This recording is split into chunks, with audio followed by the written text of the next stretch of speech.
Hello বন্ধুরা, তোমরা কেমন আছো? আমি আজকে আর পারলাম না, সত্যি কথা বলছি। আমি আজকে হেরে গেলাম নিজের কাছে। আমি আর পারলাম না। তো আমার ইচ্ছা ছিল আজকে দোকানে পরোটা খাওয়া। আমি বরকে বললাম একটু দোকানে, ভুটুর দোকানে পরোটা এনে দাও না, খুব টেস্টি হয়। সত্যি বলছি বন্ধুরা, একদিন না আমি আনিয়ে খাবো, তোমাদের দেখাবো। হ্যাঁ, তো ভুটুর দোকানে পরোটা এনে দাও। তো ও বললো যে না, ওগুলি খাওয়া যাবে না, বাইরের খাবার তো একদমই খাওয়া যাবে না।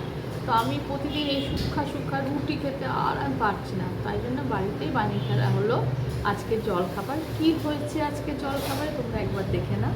হ্যাঁ বন্ধুরা, আজকে বাড়িতে হয়েছে শাঁখা পরোটা। ও বললো যে বাড়িতেই খাও, যদি ইচ্ছা হয় তো বাড়িতে বানিয়ে খাও, সেটা ভালো। কিন্তু বাইরের দোকানের তেল চেঞ্জ করে না, তো ওই জন্য বাড়িতেই বানিয়ে নেওয়া হয়েছে শাঁখা পরোটা, গরম গরম আলু পেঁপের তরকারি আর শসা, সেটা তো থাকে। এই হলো বন্ধুরা আজকে আমার জল খাবার। বন্ধুরা, আমার ভিডিওটা ভালো লাগলে অবশ্যই লাইক কমেন্ট করে দিবে, সাবস্ক্রাইব অবশ্যই করে দিও বন্ধুরা। তোমাদের ভালোবাসা খুব দরকার। বাই।